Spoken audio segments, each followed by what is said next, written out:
اعوذ باللہ من الشیطان الرجیم، بسم اللہ الرحمن الرحیم۔ السلام علیکم ناظرین، ابو جہل وہ بدبخت کافر تھا جس نے ساری زندگی رسول خدا حضرت محمد مصطفیٰ صلی اللہ علیہ وآلہ وسلم کو تکلیف اور دکھ کے علاوہ کچھ نہیں دیا۔ فرعون اور نمرود کی موت کی طرح ابو جہل بھی کتے کی موت ہی مرا۔ حضرت عبد الرحمن بن عوف رضی اللہ تعالیٰ عنہ سے مروی ہے کہ جب جنگ بدر کا میدان لگا ہوا تھا کہ معاذ اور معوذ میرے پاس آئے، انہوں نے مجھ سے دریافت کیا کہ چچا جان ان لوگوں میں سے ابو جہل کون ہے؟ میں نے ہاتھ کا اشارہ کرتے ہوئے ان کو بتایا کہ وہ ہے ابو جہل۔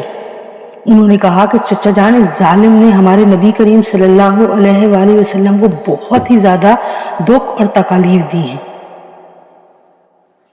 اس لیے ہم ابو جہل کو نہیں چھوڑیں گے۔ عبد الرحمن بن عوف رضی اللہ تعالیٰ عنہ فرماتے ہیں کہ جو ہی میں نے ان بچوں کو ابو جہل کا بتایا، وہ بچے بجلی کی رفتار کے ساتھ ابو جہل کی طرف بھاگے۔ انہوں نے ابو جہل پر ایک زوردار ضرب لگائی، ان کی پہلی ہی ضرب سے ابو جہل اونٹ سے نیچے گر گیا۔ پھر انہوں نے ابو جہل کے پاؤں پر تلوار کا وار کر کے اس کا پاؤں ہی ٹانگ سے الگ کر دیا۔ حضرت معاذ رضی اللہ تعالیٰ عنہ بیان کرتے ہیں کہ یہ سب کچھ ابو جہل کا بیٹا اکرمہ دیکھ رہا تھا۔ اکرمہ نے پلٹ کر وار کیا اور میرے بازوؤں کو کاٹ دیا۔ میرا بازو کندھے سے لٹک رہا تھا، پھر بھی میں لٹکے ہوئے بازو کے ساتھ بڑی تیزی کے ساتھ لڑ رہا تھا۔ جب بازو نے مجھے بہت زیادہ تنگ کرنا شروع کیا تو میں نے بازو کو اپنے پاؤں کے نیچے رکھ کر زور لگایا اور بازو کو اپنے تن سے جدا کر دیا۔ حضرت معاذ رضی اللہ تعالیٰ عنہ سے مروی ہے کہ میں نے موقع پا کر ابو جہل پر پھر وار کیا، جس سے ابو جہل کے جسم سے خون کے فوارے جاری ہو گئے۔ ابو جہل کو موت کی گھاٹ اتار کر یہ دونوں بچے رسول خدا صلی اللہ علیہ وآلہ وسلم کے پاس جا کر عرض کرنے لگے، یا اللہ کے رسول صلی اللہ علیہ وآلہ وسلم، ہم ظالم ابو جہل کو قتل کرائے ہیں۔ طبری میں بیان کیا گیا ہے کہ ابو جہل ابھی قتل نہیں ہوا تھا بلکہ وہ درد سے چلا رہا تھا، تڑپ تڑپ کر درد سے چلاتے ہوئے موت کا انتظار کر رہا تھا۔ جب جنگ بدر ختم ہوئی تو نبی کریم صلی اللہ علیہ وآلہ وسلم نے تمام صحابہ کرام کو حکم جاری کیا کہ ابو جہل کو تلاش کیا جائے۔ سب صحابہ کرام ابو جہل کی تلاش میں مگن ہو گئے۔ حضرت عبداللہ ابن مسعود رضی اللہ تعالیٰ عنہ بھی ان میں شامل تھے۔ حضرت محمد صلی اللہ علیہ وسلم نے تمام صحابہ کرام کو ابو جہل کی ایک نشانی بتائی کہ ابو جہل کے گھٹنوں پر ایک نشان ہوگا۔ صحابہ کرام نے عرض کیا، یا رسول اللہ، ابو جہل کے گھٹنے پر وہ نشان کس طرح آیا تھا؟ آپ صلی اللہ علیہ وسلم نے فرمایا، ایک دفعہ میں اور ابو جہل عبداللہ بن جدعان کے گھر دعوت میں شامل تھے۔ اس وقت تمہاری عمریں بہت ہی چھوٹی تھیں، ہم دونوں میں کسی بات کو لے کر لڑائی ہوئی۔ میں نے ابو جہل کو زور کا دھکا دیا جس کی وجہ سے ابو جہل زمین پر گر پڑا۔ ابو جہل کے گھٹنوں پر گہرا زخم آ گیا تھا، وہ زخم تو ٹھیک ہو گیا لیکن اس کا نشان آج بھی باقی ہے۔ حضرت عبداللہ ابن مسعود فرماتے ہیں کہ میں میدان میں ہر لاش کو الٹا پلٹا کر کر دیکھ رہا تھا کہ مجھے ایک جگہ پر ابو جہل زخمی حالت میں نظر آیا۔ میں اس کے پاس گیا تو میں نے دیکھا کہ وہ ابھی مرا نہیں تھا بلکہ زندگی کی آخری سانسیں لے رہا تھا، اس کے جسم سے خون کے فوارے جاری تھے۔ پھر میں نے امام الانبیاء حضرت محمد مصطفیٰ صلی اللہ علیہ وآلہ وسلم کی بتائی ہوئی نشانی کو دیکھا تو مجھے یقین ہو گیا کہ یہی ابو جہل ہے۔ میں نے اس کی گردن پر اپنا پاؤں رکھ کر اس کو زور سے گھسیٹا تو درد کے مارے اس کی چیخیں نکل پڑی۔ میں نے ابو جہل سے مخاطب ہو کر کہا کہ اے خدا کے دشمن، اللہ تبارک تعالیٰ نے تجھ کو ذلیل و خوار کر کے رکھ دیا۔ ابو جہل مجھ سے کہنے لگا کہ اس میں ذلت والی کیا بات ہے؟ میں تو اس آدمی سے بدلہ لینے کے لیے یہاں آیا تھا جس شخص کو تم لوگوں نے قتل کر دیا ہے۔ اس نے مجھ سے دریافت کیا کہ بتاؤ اس جنگ میں فتح کن کی ہوئی ہے؟ میں نے کہا اس جنگ میں فتح اللہ کے سچے رسول حضرت محمد مصطفیٰ صلی اللہ علیہ وآلہ وسلم کی ہوئی۔ پھر اس نے کہا کہ اے ابن مسعود، چرواہیا تو بہت ہی اونچی جگہ پہنچ گیا ہے۔ دوسرا قول یہ بیان کیا جاتا ہے کہ حضرت عبداللہ بن مسعود نے بیان کیا کہ میں نے ابو جہل سے کہا کہ تیرا قاتل میں ہوں۔ ابو جہل نے کہا کہ نہیں، تجھ سے پہلے مجھے کوئی قتل کر کے گیا ہے۔ ایک قول یہ بھی بیان کیا جاتا ہے کہ جب ابن مسعود ابو جہل کے سینے پر بیٹھ کر کہنے لگے کہ اے اسلام کے بدترین دشمن، تو فرعون سے بھی زیادہ بدبخت ہے۔ فرعون نے بھی مرتے وقت اپنی غلطی کو مان لیا تھا کہ میں غلط تھا، لیکن تم نے تو مرتے ہوئے اسلام کے خلاف بکواس اتنی کی اور مسلسل بکواس کر رہے ہو۔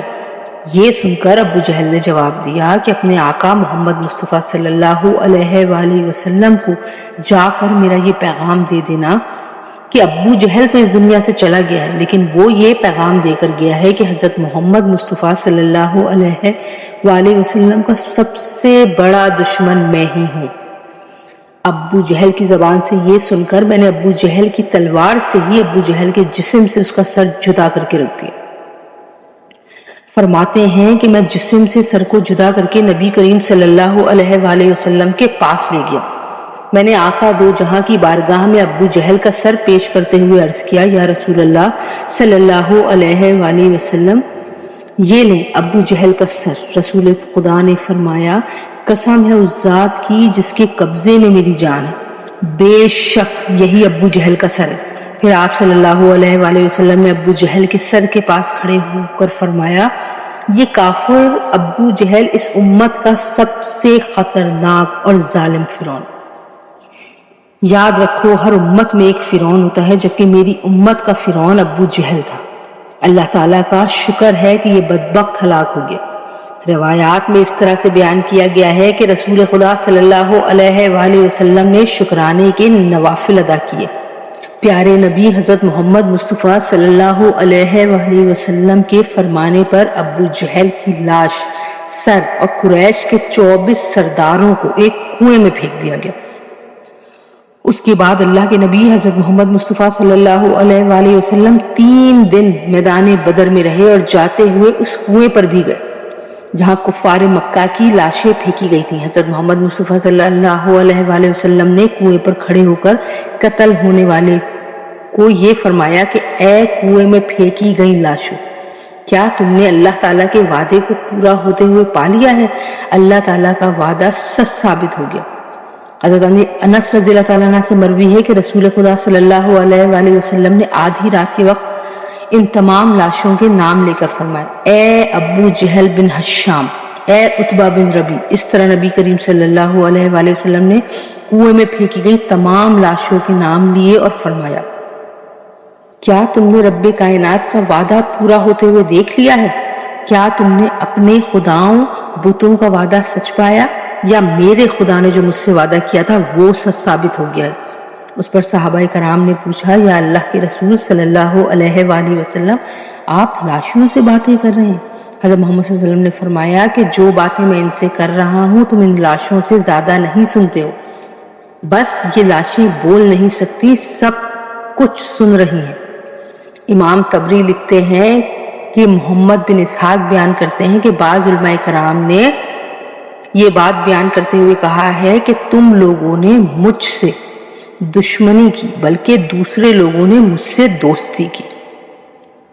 تم نے مجھ کو میرے ہی شہر مکہ سے نکال دیا، جبکہ دوسرے لوگوں نے مجھ کو اپنے شہر میں پناہ دی۔ تم لوگ مجھے جھوٹا کہتے رہے، دوسروں نے مجھے سچا اور آخری نبی کہا۔ تم لوگوں نے مجھ کو بے شمار تکالیف دی، لیکن دوسرے لوگ میرے تمام پریشانیوں میں شریک رہے۔ اس کے بعد آپ صلی اللہ علیہ وسلم نے فرمایا، بے شک میں نے اپنے رب کے وعدے کو سچ پایا ہے۔